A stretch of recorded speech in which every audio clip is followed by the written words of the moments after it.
Ese chico que reció ahí, Barrientos, también me parece que él tenía como 2 o 3 de parcial, me da la impresión. Capaz que me equivoqué. Bueno, nosotros habíamos hablado hasta ayer que al mismo tiempo que se viendo los desarrollos regionales, hasta, podemos decir, Chavín, posteriormente a Chavín, hasta los incas no existen eh, una organización.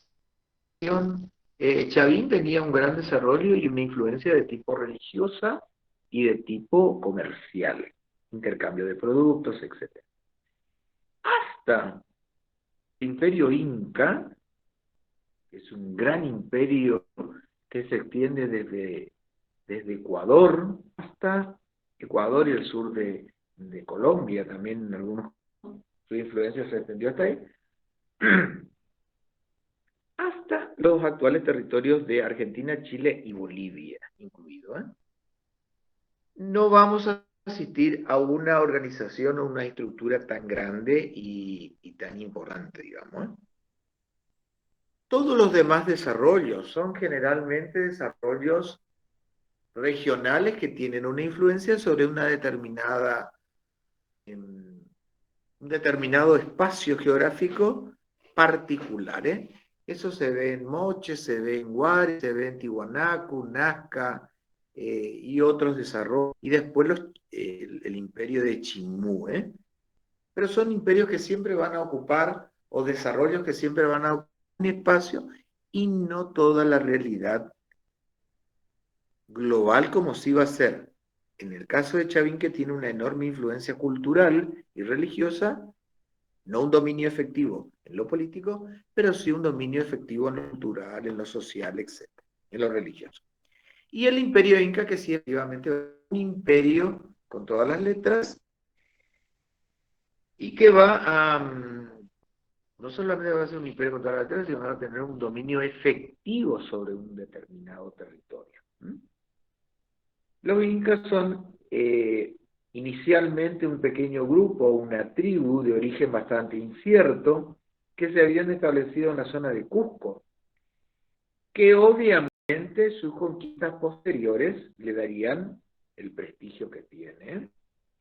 Entre la caída de Huari y el ascenso de los incas, más o menos 1400 después de Cristo, mientras el gran reino de Chimú domina la costa norte, va a haber una serie de pequeños señoríos marítimos que florecerían al sur de lo que actualmente es Lima.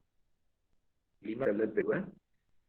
Se destacan entre otros el de Ichcama, situado en el valle de Lima.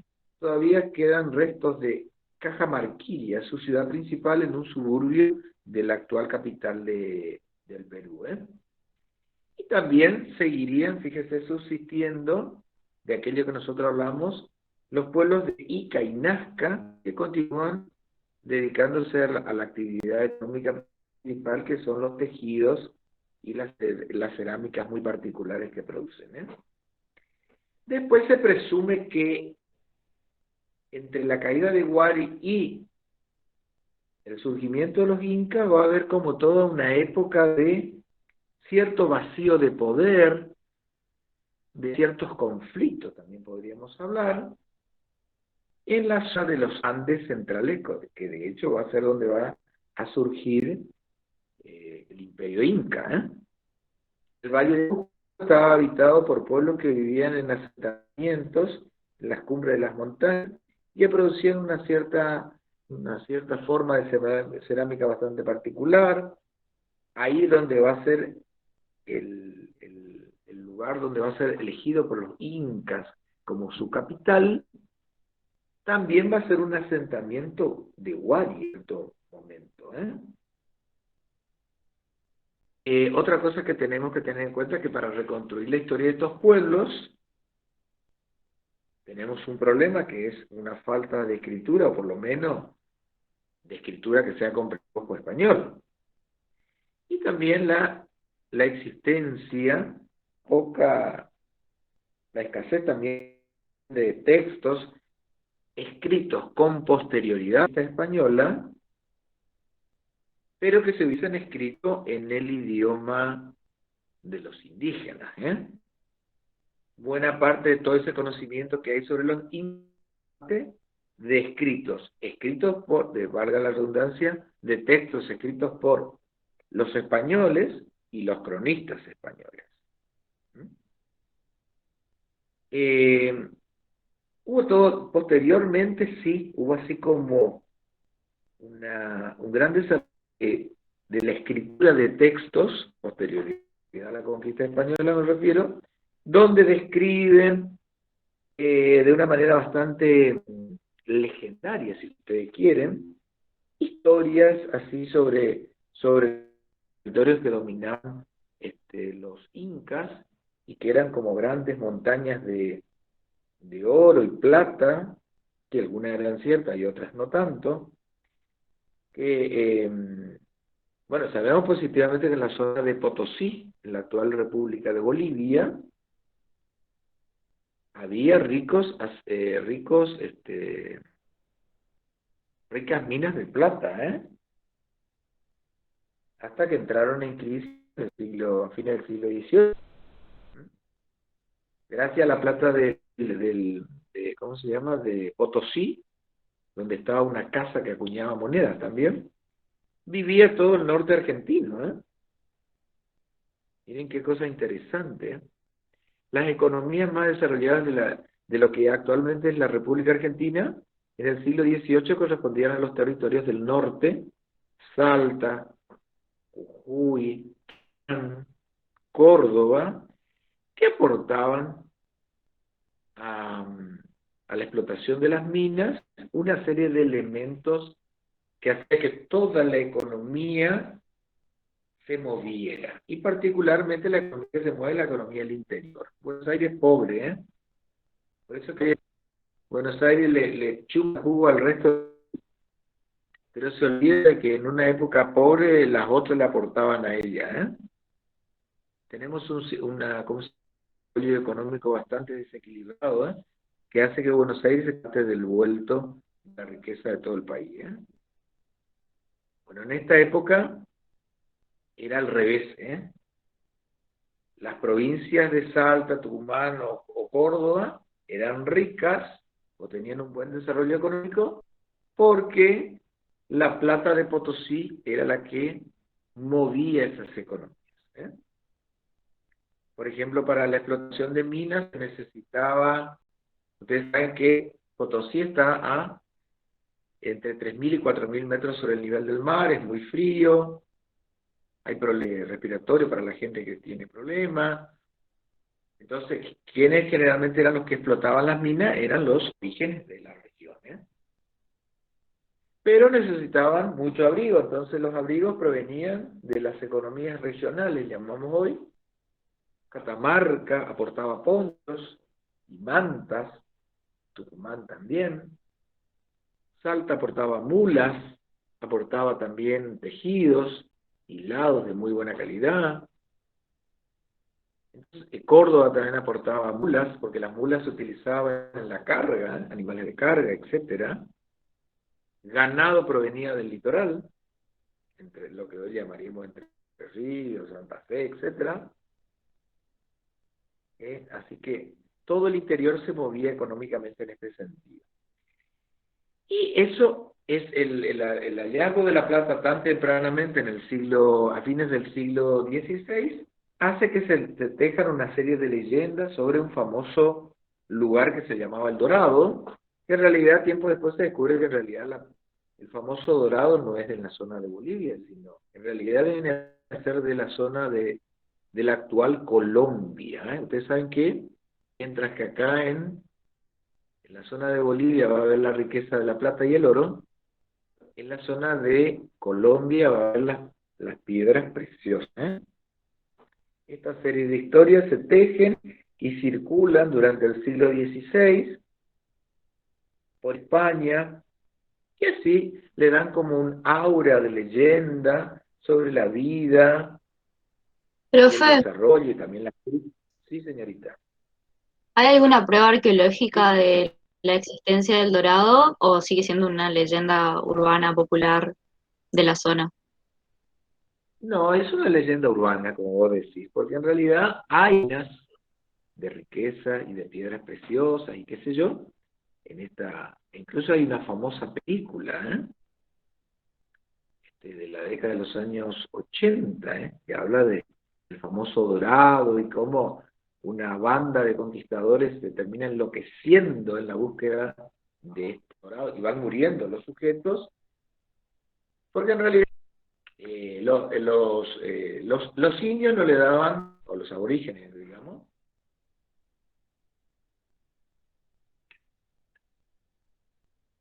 no le dan importancia al oro y a la plata, como le damos nosotros.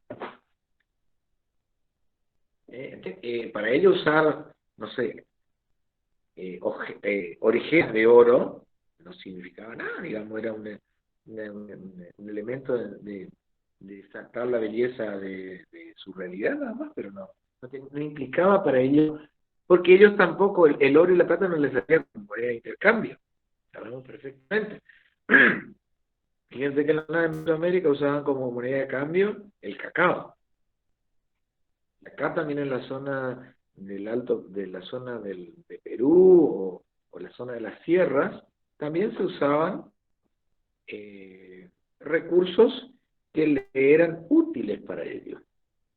Entre tener un pedazo de oro y tener una bolsa de semillas de maíz, ¿qué les es más útil a ellos? La semilla de maíz, porque el oro no se come, ¿eh? Ahí está que el valor de las cosas está dado por realidades distintas, digamos, ¿eh? Entonces, el dorado en realidad es una leyenda. Se descubre una serie de minas riquísimas en territorio de lo que sería el Imperio Inca, pero en realidad ese lugar llamado El Dorado existiera como tal, ¿eh? Es más, esa leyenda comienza a ser llevada a cabo por llegaron a través de... ¿Por qué se llama el Río de la Plata? Porque las caravanas, inclusive los incas, llegaban hasta actuales territorios nuestros. Entonces, por ejemplo, Gaboto, eh, Solís, todos esos personajes llegaban a tener con Alejo García. Alejo García, el primero que lleva esa idea de que hay allá, altura en La Plata, hay unas grandes riquezas contadas, según él, contadas por los aborígenes, etcétera, bla, bla. Pero él en realidad nunca llegó tampoco a ese lugar. Él recogía, aumentaba ¿cómo se llama? El imaginario social a partir de lo que le contaban en llegó a esos lugares. ¿Mm? Eso era muy propio de ellos, de los españoles que estaban codiciosos, porque la mayoría, ya le dije que eran bandidos y ladrones, y los mandaron acá castigados, entonces, bueno, por lo que querían hacerse de riqueza, ¿eh? Y por ahí esa riqueza no era tal tampoco, ¿eh? Ese es un poco todas esas cosas de mucha riqueza en realidad son ciertos mitos, digamos, ¿eh?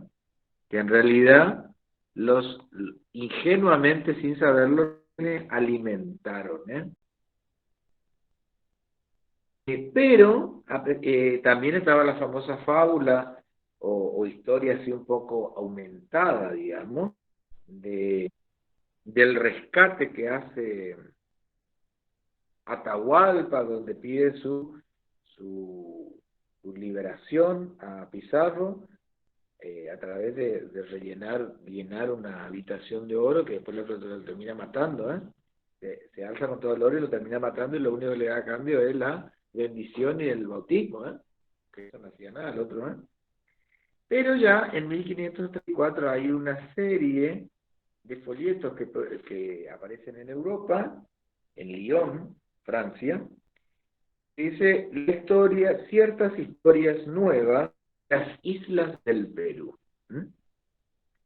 También hay otros autores, hay un montón de autores europeos del siglo XVI, XVII y XVIII que van a escribir sobre la historia así muy oropelada, operística, sobre los incas y la destrucción del imperio inca. Pero más allá de esa cosa así muy, muy particular, en realidad los orígenes de los incas es bastante humilde, y bastante difusa también por eso. Los cronistas españoles generalmente concuerdan en señalar que Tisibiracocha, el dios creador, una divinidad, vinculada con la leyenda de la orilla del lago Titicaca, entre las descripciones más de quién fue este personaje, que hasta ahora es un personaje así, que está en la nebulosa, se presume que fue gobernante de un reino legendario, que emergió del lago Titicaca, que se ensoñerió y mató a otros seres también que viven en la zona, que luego que sale del lago Titicaca crea el sol, la luna y los nuevos seres, de los cuales están las mujeres embarazadas. Ustedes saben que hay también una leyenda que decía que los incas surgían de un huevo de oro, las mujeres del huevo de plata, y ahí también cierto sector de la nobleza, y el huevo de cobre. ¿Quién van a estar en el huevo de cobre? En el huevo de oro están los incas, en La el huevo plebe. de plata. Los plebeyos, la más clase baja. Exactamente, Andrés y Ariel. La plebe de nosotros, estaríamos en ese tercer huevo de cobre. Miren qué poco valor, En el huevo de cobre vamos a estar nosotros, Bueno, Hasta ahora exactamente. estamos así. Bueno, el cobre es bastante, así que no estaría mal tampoco, Bueno, esa es un poco la realidad de estos pueblos, O sea, el origen así es un poco incierto. Hay una serie de tribus o grupos que se van a ir instalando en el Valle de Cusco.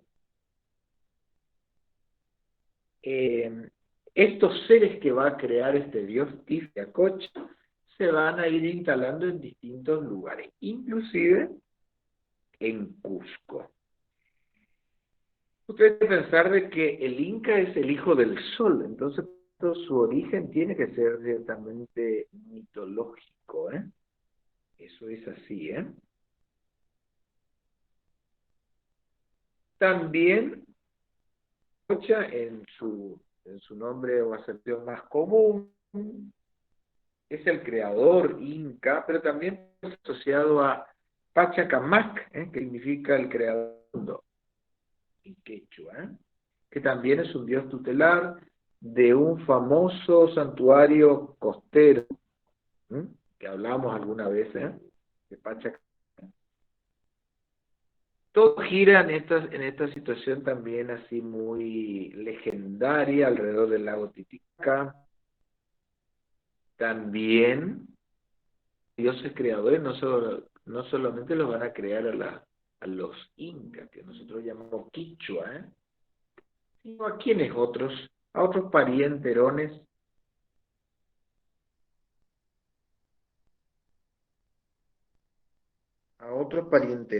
con los que hoy que hoy no se llevan bien. Bueno, pasa como nosotros también, hay veces que no nos llevamos bien con los parientes, Por eso, si nos vemos una o dos veces en el año, está bien, ¿Qué otros aborígenes como pueblo, como pueblo importante,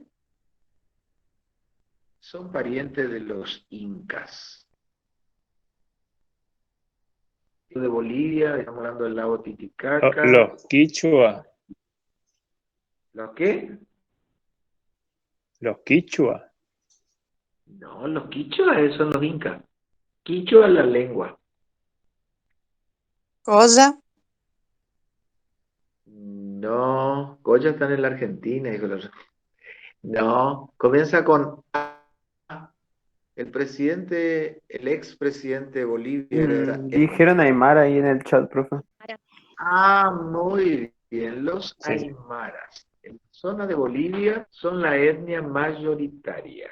Los que son minoría. Y después también Bolivia tiene otras nacionalidades. Tiene guaraníes también, ¿eh? En la zona de Santa Cruz de la Sierra, ¿eh? Es zona baja.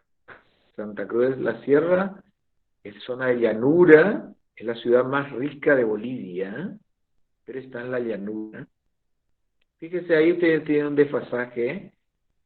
En la colonial, la zona rica estaba en la altura, ¿eh? Cochabamba, La Paz, Oruro. Ahora la riqueza de Bolivia está en la zona del llano, ¿eh? Y la ciudad más rica, y dicen que la ciudad más bella, no sé si será tan verdad, es la ciudad de Santa Cruz de la Sierra, ¿eh? El pueblo aymara, ¿eh? El pueblo aymara es el que está alrededor de la zona del lago Titicaca, ¿eh? Ahí también hay eh, un importante templo, santuario dedicado a la deidad del trueno, Tunapa, ¿eh? A diferencia del sistema de creación que tenemos nosotros los cristianos, entre comillas, eh, el sistema de creación de los incas es un poco diferente, ¿eh? Eh, Hay una serie de dioses estelares, pero digamos que cuando estos dioses interactúan, ya la humanidad existe. ¿En qué se diferiría entonces con la creación nuestra? ¿Cómo decimos que la creación nuestra es, por lo tanto, la de ellos totalmente contraria? Creados a partir de Dios a su imagen y semejanza. Creados a imagen, pero el que crea es Dios, ¿no es cierto? A eso me refiero, ¿eh? Entonces, en el caso nuestro, el que crea de la nada, dice, es Dios. En el caso de estos, los dioses existen, Dios y un Dios, sino que existen los dioses, la humanidad ya existe. O sea que no, ellos no crean de la nada, como en el caso del Dios cristiano sería, ¿eh? O sea, Eh, a partir de los dioses surgen ellos, digamos. claro, surgen, pero en realidad es como que los dioses conviven también con la humanidad, ¿eh? En nuestro caso, bueno, ya en el principio Dios existe siempre, digamos, pero la concepción cristiana, en todas sus variantes, católicos, protestantes o ortodoxos, Dios crea de la nada. En cambio, en estos, los dioses y los sujetos conviven en una humanidad que ya existe, por cierto, ¿eh? Se dice que los dioses y los sujetos conviven en una humanidad que ya existe, pero que no tienen el sol ni la luna, que son los elementos que para ellos son Profe, pero entonces primordiales. no tienen mito de creación los incas. O sea, in- eh, no me acuerdo si eran los incas o los mayas los que mataban a un leviatán y cortaban las partes y hacían los puntos cardinales, algo así. Y no tienen Claro algo que así los incas que explica cómo se hacen los hombres y etcétera, sí. a Bueno, ellos pesar de la dicen que existencia de los dioses. sí, claro. Pero por eso te digo, Andrés, los dioses y los sujetos en muchos casos conviven. Fíjate vos que hay una leyenda que dice que Viracocha sale del lago Titicaca, mata a una serie de presuntos rivales, digamos, y una vez que sale de ahí, dice el sol y la luna y nuevos seres. Esos nuevos seres serían este, algunos de estos seres, dice, son mujeres embarazadas, las envían a distintos cardinales, diferentes lugares, incluido Cusco. Pero la diferencia es que en realidad estos dioses, porque van a ser muchos dioses, se llaman dioses tutelares, en realidad conviven ya con una humanidad primigenia, diríamos nosotros, ¿eh? Pero carecen del sol y la luna, que es lo que le va a dar entidad a ellos. Por eso es que poco la cosmogonía de los incas se parece a la de quién, que nosotros en Mesoamérica vamos a ver mucho. ¿Qué elemento común tienen los incas con los pueblos de Mesoamérica? La alabanza al sol, Al sol y a qué más. y a la luna, a David. los La astros luna. en general. Exactamente, al sol y a la luna. Por eso vamos a tener la mayoría de todos los grandes templos dedicados al sol y a la luna. ¿Y qué teníamos en noche? Las famosas huacas del sol y de la luna. Dice, hay tal vez siempre relacionados con lo mismo, pero contados de manera distinta. Dice, hay una versión Profe, que... Sí, te escucho, Ariel.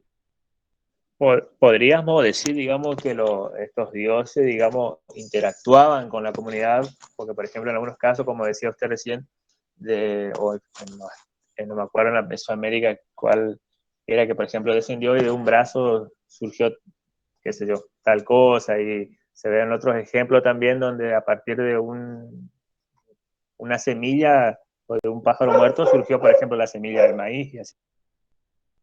Claro, claro. O sea, Sí, sí, no sí. digo bien exacto así, pero digamos que como que ellos interactúan todo el tiempo con, la, con el pueblo, digamos, están permanentemente activos con la comunidad. Exactamente. Ustedes saben que si ustedes hablan con, que son nuestra gente, que justamente significa nuestra gente también, ¿eh? Con, ¿eh?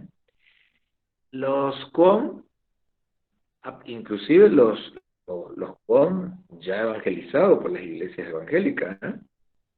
Lo que pasa es que las iglesias evangélicas le permitieron así como un plus, ¿eh? No, supongo que no están muy de acuerdo, pero bueno, fieles, mejor aceptamos ya esta regla del juego de ellos. Ellos son milenaristas, ¿m? Milenaristas que cada 1000 años o durante una época, va a pasar determinadas cosas. Son como fundamentalistas, diría yo, ¿eh? Pero ellos hablan de los seres no naturales que conviven con ellos. Están los naturales, los sobrenaturales y lo que ellos dicen los no naturales también, que son como una tercera variante de personajes que ellos van viendo que tal vez nosotros no lo vemos con esos ojos, ¿eh? Y que son seres que los acompañan a ellos, que los ayudan en la vida, etcétera. Pero no sé, ellos tienen muy claro eso, ¿eh? Pero son seres sobrenaturales que tienen una fuerza importante, que les ayuda a ellos y que convive con ellos. Están los sobrenaturales, que son los dioses, que están arriba, Dios, incluso, por eso digo, esa situación se da inclusive en los que ya son evangelizados, ¿eh? Ya los evangelistas le dieron así como un plus, pues, digamos, para que no se vayan los fieles, etcétera, ¿eh? Son bastante expertos, diría yo, ¿eh? La Iglesia Católica le cortó como ese brazo, entonces la mayoría de los buenos son evangelistas, ¿eh? Pero los evangelistas fueron de permitirle esos permitidos, digamos, cosas que, bueno, se mantienen de esa manera. Entonces, eh, podemos decir que el origen de esta gente se remonta un poco a la zona alta de Bolivia actual, ¿eh? De ahí van a surgir, donde leyendas, etcétera, en relación a ellos. Van a tener una lista. Ellos consideran que Cusco, que va a ser su capital, está en el centro del mundo, por lo menos del mundo que ellos conocen, ¿eh? Siempre tenemos que pensar eso, ¿eh? Eh, además de Cusco, van a tener otras ciudades muy importantes. Ustedes saben que en un momento que la capital de los incas, ya en guerra con los españoles, Cusco ya cayó, va a ser Machu Picchu la capital de los incas, ¿eh? De los incas rebeldes sería, ¿eh? Va a haber una lista de monarcas que son medios míticos, algunos entre reales y míticos: Manco Cápac, Sincha Roca, Yoque Yupanqui, Maita Cápac, Cápac Yupanqui, el Inca Roca y Yacuar Huaca, ¿eh? Tenemos que tener en cuenta que todos estos reyes no está comprobado que sean reales, sino que tienen gran parte de mito. Se va a dividir en 4 grandes zonas o regiones, no son como provincias, sino que son más bien como regiones, administradas de manera muy centralizada. Durante estos primeros monarcas se van a ir construyendo los grandes edificios públicos de Cusco. Los incas, en su política expansionista, a luchar contra los chimú, a los que van a dominar en un momento dado, hacia 1470, son enemigos, pero después durante mucho tiempo van a tener una guerra con un pueblo que se llama los chancas, a los cuales van a terminar venciendo, pero no necesariamente siempre dominándolos. Van a tener una relación importante con los Aymara, a los que van a dominar. Tampoco van a terminar de dominarlos totalmente. O sea que, a pesar de que van a estar controlados los Aymara o los Chancas, cada tanto se van a rebelar, O sea que no son tan dóciles, a los designios, Entonces siempre tenemos que tener un poco en cuenta que por lo menos estos monarcas son personajes míticos. También tenemos una serie de relatos durante el siglo XVI y XVIII que van contando un poco la historia de los incas. Bueno, la historia de los incas está un poco más fresca, digamos. Hay un famoso texto que se llama Unas crónicas y comentarios reales del Inca, de Garcilaso de la Vega. Ustedes saben que Garcilaso de la Vega es un jefe o un príncipe de fino linaje, va a ser educado por los franciscanos y va a ser, fíjense, nosotros nos reiríamos, era un príncipe aborigen de una notable cultura que hablaba varios idiomas, es más, hablaba, leía y escribía mejor que nosotros, en latín, griego, y hablaba su lengua y hablaba aymara. Hablaba 5 lenguas, A ver si alguno de nosotros habla 5 lenguas, En su notable desarrollo cultural, nosotros hoy nos sorprendemos que hay personas que hablen 2 lenguas, Tendríamos que hablar más de 2, digamos. La reina Isabel la Católica hablaba 6 lenguas, y escribía perfecto en 4, Nosotros creo que no llegamos a tanto, Hay una serie de crónicas, hay una historia del Nuevo Mundo también, que obviamente fue redactado en esa época por un religioso, un sacerdote, Bernabé Cobos, que también va escribiendo sobre la conquista de estos territorios, cómo fue el desarrollo, etc. Y después, las ciudades incas, todas las ciudades incas y sobre todo en Cusco, se van a construir una serie de edificios importantes destinados básicamente a la administración pública. Ellos van a tener empleados a dedicar a la administración pública y van a controlar los recursos, los ingresos. Chinchaysuyo, Antisuyo, Colasuyo y Contisuyo son las 4 grandes regiones en las que se divide el imperio. En su máxima expansión, que va a ser entre 1450 aproximadamente, hasta 1500, van a llevar a cabo grandes campañas de conquista, sobre todo Tupac Yupanqui, va a ser el que va a tener a cargo una importante actividad militar, y va a conquistar numerosos territorios, como por ejemplo Cajamarca, como por ejemplo van a llegar hasta los territorios actuales de Bolivia, la zona del lago Titicaca, etcétera, que va a estar dominado por los Aymara, ellos lo van a dominar a ellos. También en su política expansionista llegaron hasta el Chal y también llegaron inclusive hasta la zona de Mendoza. El que va a Mendoza está el famoso Puente del Inca.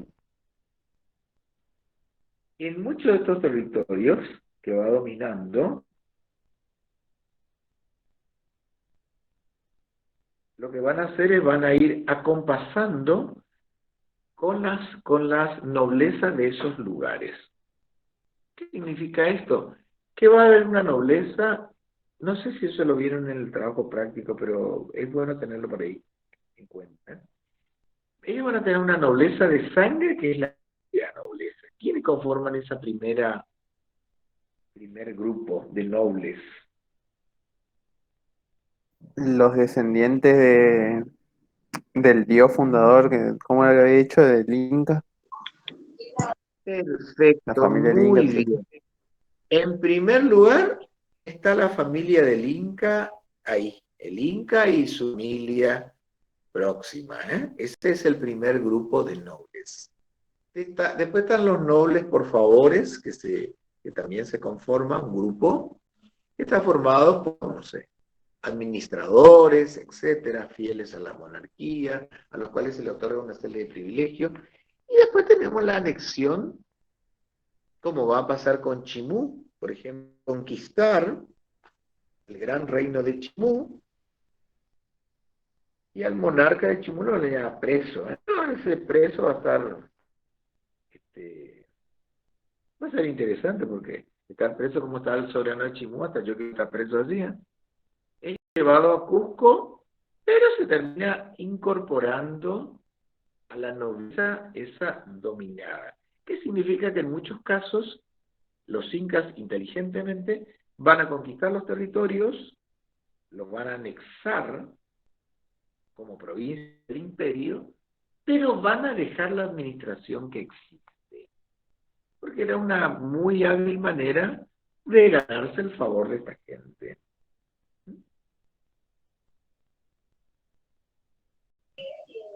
Ellos van a tener también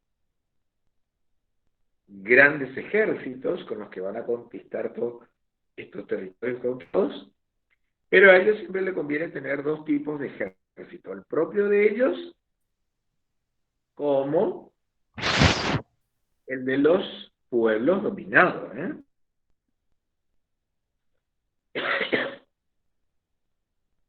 Esa va a ser la gran habilidad que ellos van a tener.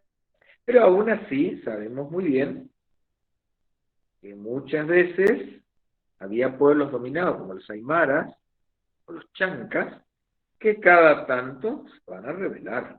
Eso es obvio, no van a perder oportunidad para rebelarse. Pero van a ser muy hábiles de manejar el control del país. Y como hablábamos, el control de ellos estaba no solo dado en el aspecto militar, sino también en el asentamiento efectivo. Uno de ustedes, creo que Andrés o Ariel ayer, dijeron que ellos hacían colonias. Es verdad. Ellos trasplantaban, justamente eso era para mezclar la gente y conseguir dominarla. Entonces ellos de los pueblos vencidos, algunas veces cuando eran rebeldes, tipo los chancas, van a transferir gente de acá y van a llevar a otro lugar. Y viceversa, van a llevar gente fiel y dócil al imperio hasta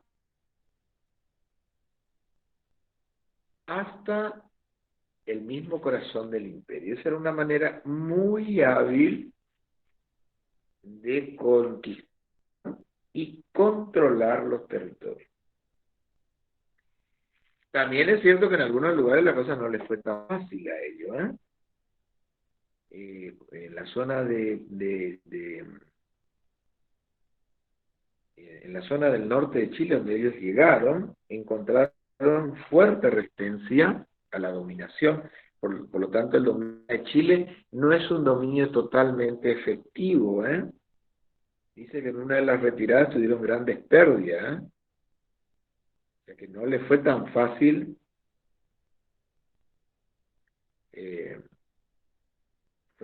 dominarlos, digamos, ¿eh? Eso es una cosa bastante importante.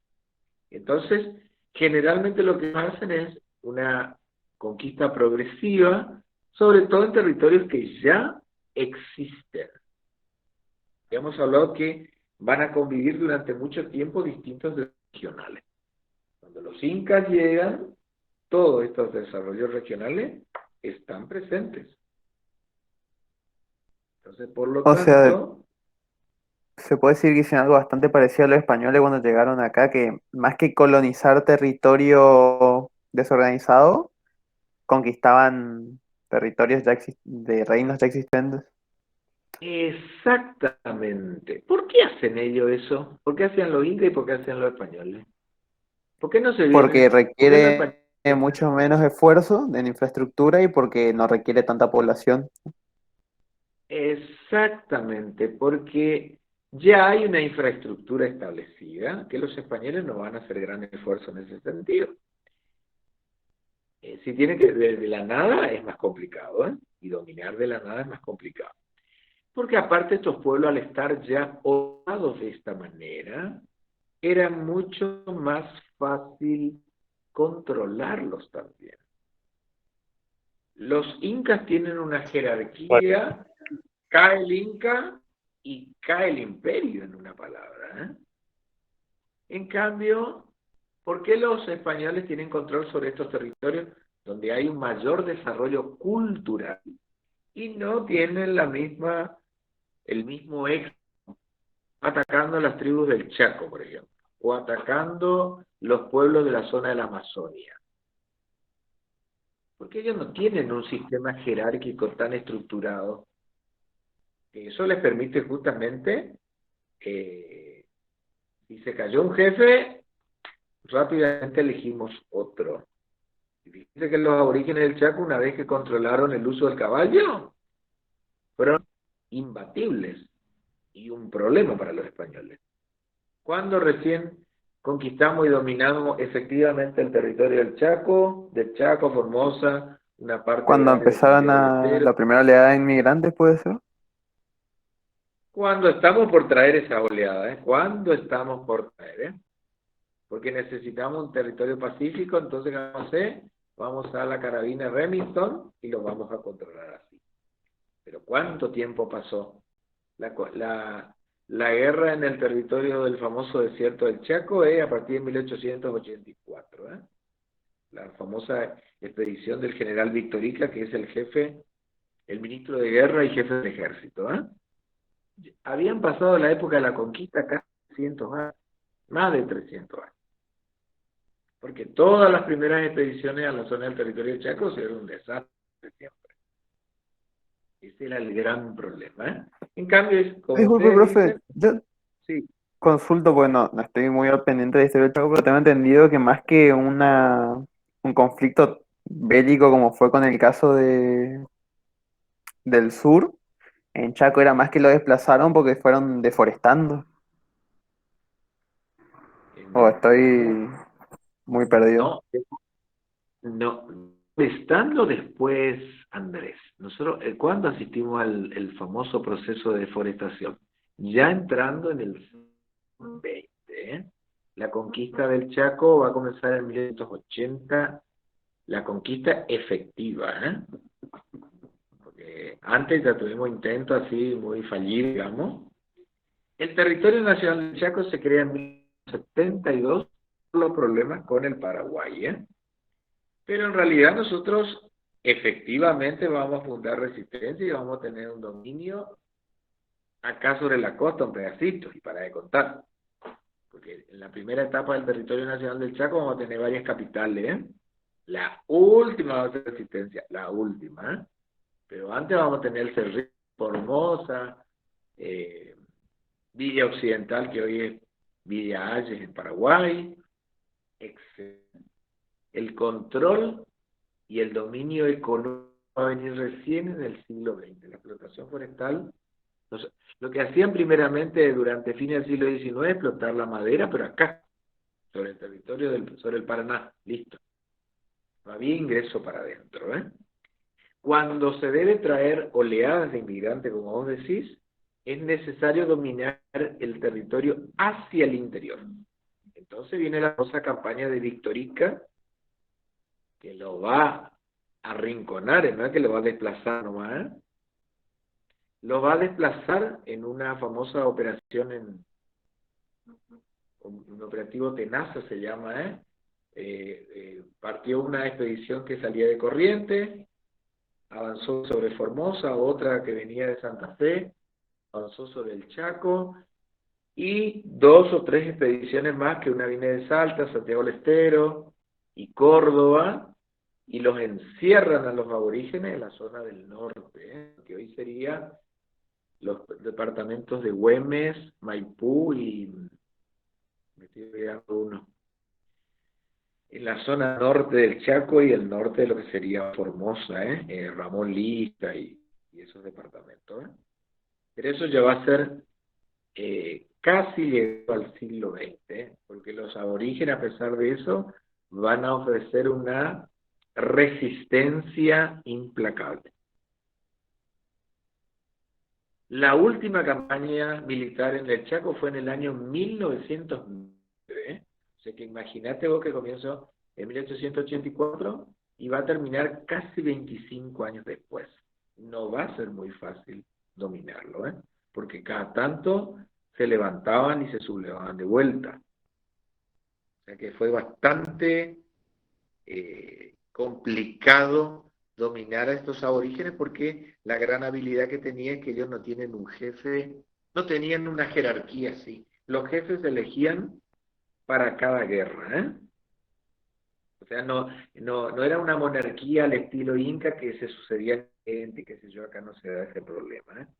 Acá el jefe es electo, por eso fue tal vez mucho más difícil para los militares y los colonizadores dominarlo, ¿eh? Eso tal vez es la diferencia, digamos, ¿eh?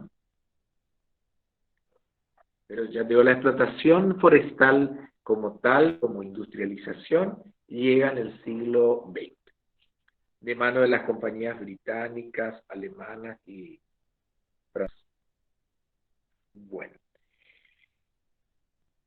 También decíamos que el centro de este gran imperio va a ser Cusco, como la capital imperial, grande, donde va a ser no solamente una ciudad con palacios, con templos, con enormes avenidas, sino también que va a ser un lugar destinado a qué cosa.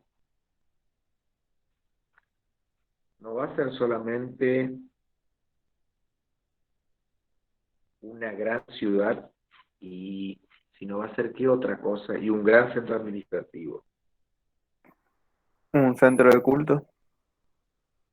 Un centro de culto, va grandes templos dedicados al sol, del cual desciende el Inca, existen en este lugar. Y en la organización administrativa también va a ser como una monarquía diversificada, donde obviamente de alguna manera, hábilmente, ellos van a saber congeniar elementos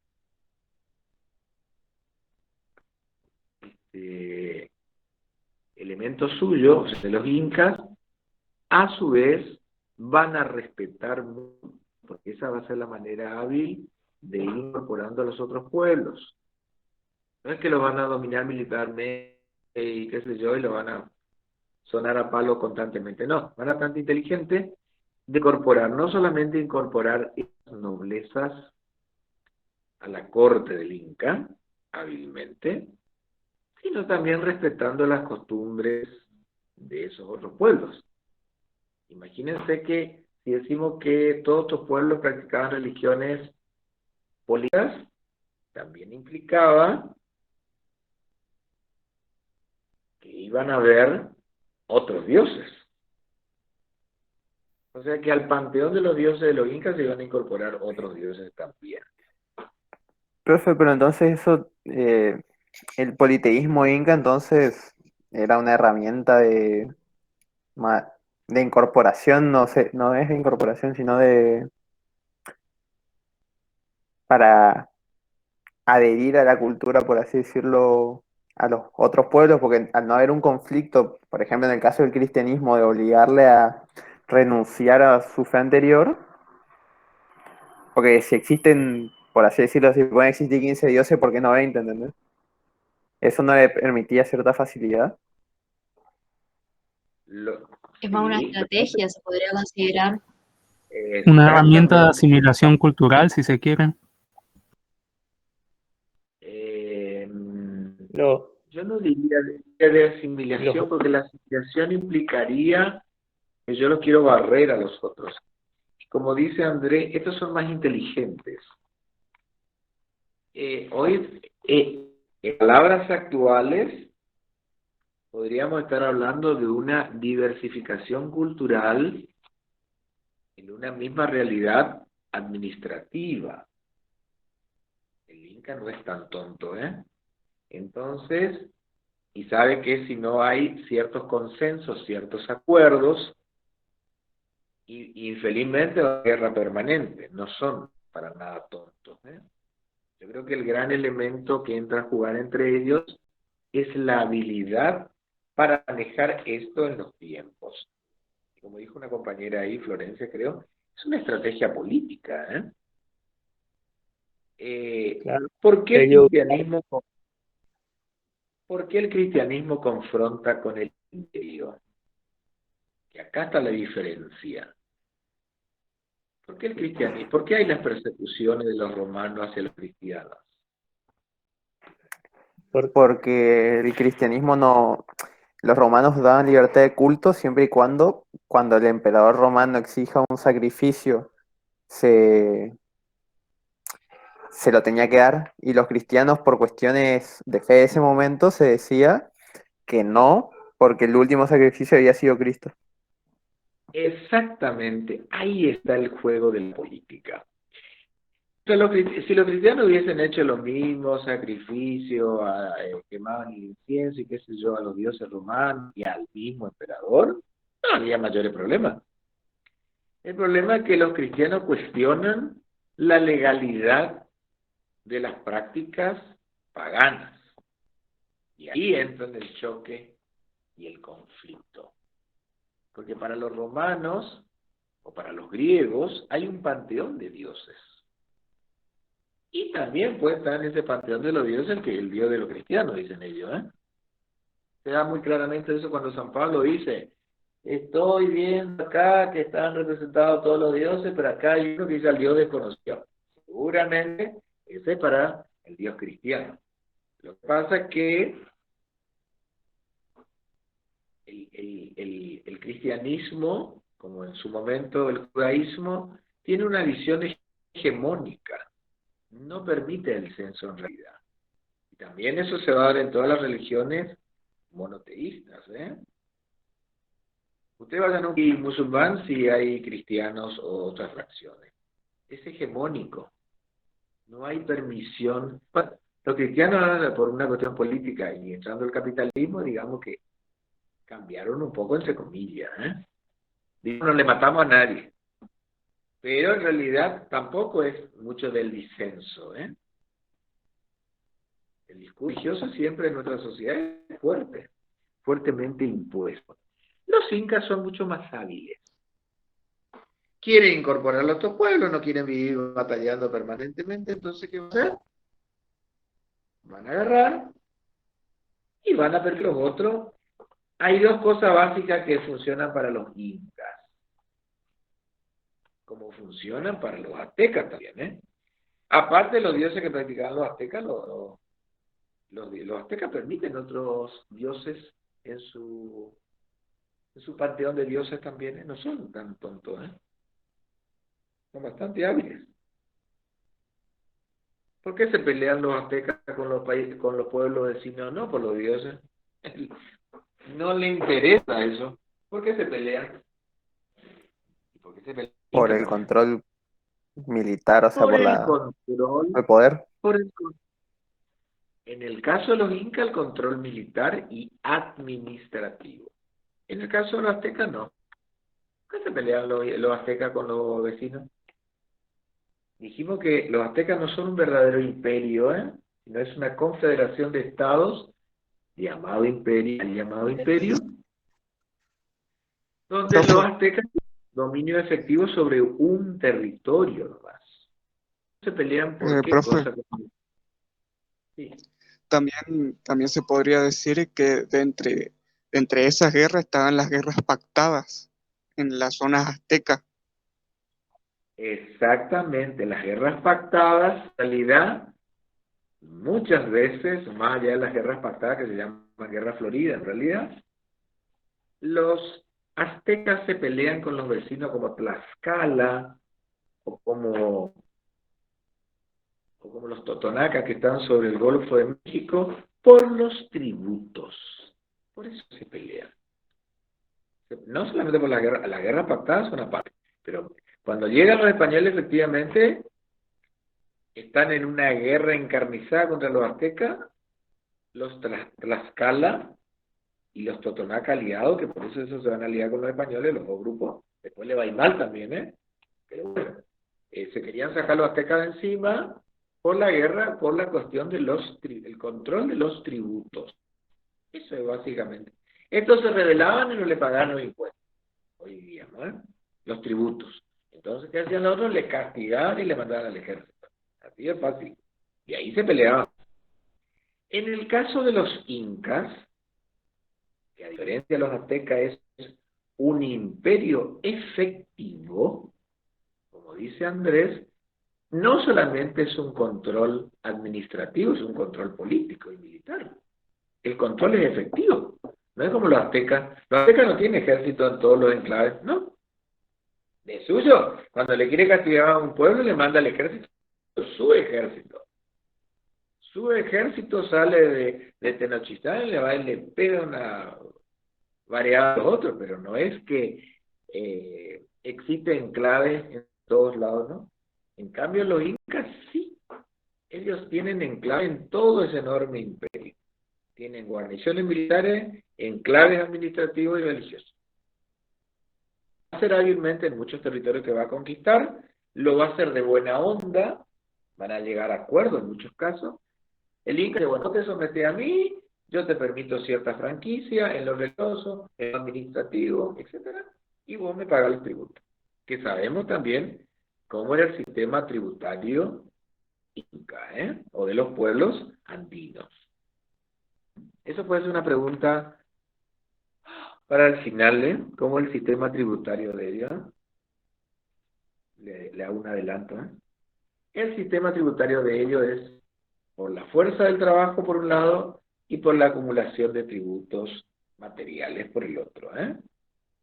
Porque eso le va a permitir la acumulación de tributos materiales, le permitía al Inca derrochar, entre comillas, o ayudar en el marco de las situaciones especiales que se viven,